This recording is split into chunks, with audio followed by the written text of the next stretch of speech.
practically, I think that to start with, you actually financially invested with other people. So people are invested in the decisions that you're making for the land together, which you're not necessarily getting in town, I imagine.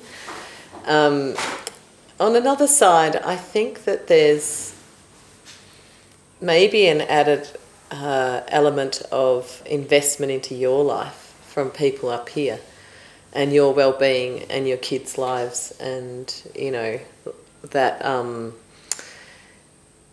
that sense that you're probably in it for a longer haul together too. I think people buy and sell a lot quicker and easier in society than happens here.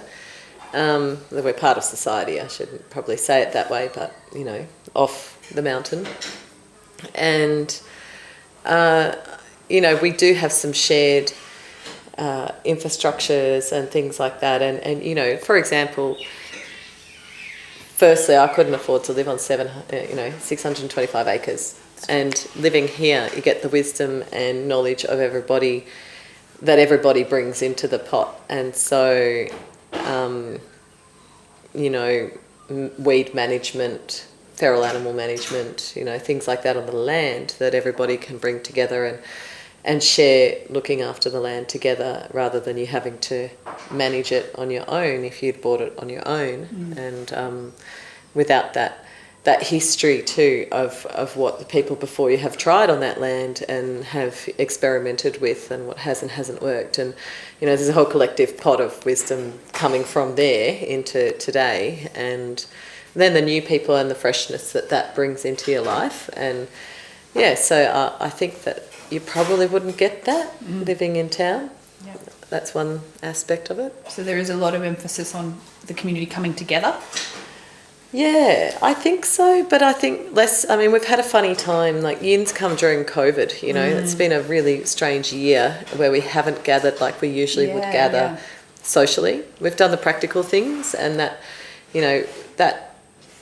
brings us together. Work days bring us together and things like that. But we would usually have a lot more social events and of that coming together on a non-practical level, which is really important. I find that if all you're doing together is meetings and working, it loses the social cohesion. And so the importance of the social events, are underestimated perhaps until you see the difference of what last year has brought. And it hasn't brought us, I don't think it hasn't torn us apart. Pretty much we're all pretty cohesive.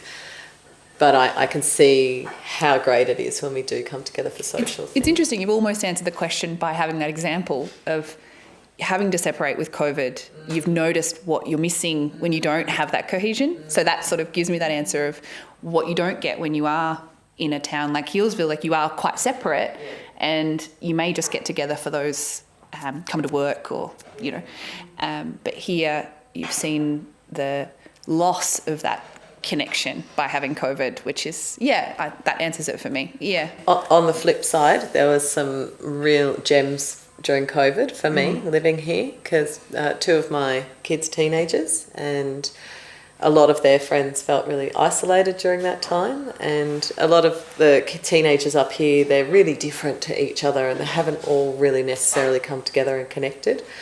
But during COVID, they did, and it was beautiful. They, there's a TP at the dam down there, and they're having teenage kind of hangout nights at the TP and getting their space and really feeling supported and getting into projects on the land. And my boys are mad mountain bike riders and track builders, and they just spent all their time in the bush, and they've built these most amazing tracks. I can show you them when we go up. I wouldn't have wanted to experience my only childhood during COVID. No. So that's right. A lot of their friends did, and there are some only children here. Yeah. But that really, it shone really in that way, I must say. Yeah. I'll add a little bit. I think the mountain, living on top of a mountain is a very excessive privilege, because there's very few privately owned mountains. And there's something about being on top here, 2,000 feet up and looking down over the city. I think it's quite special. I think in the we need community in the suburbs. Yeah. We need to refigure our streets as communities and have common facilities that those streets share. But the difficulty is, of course, the boundaries. How do you define boundaries in a street?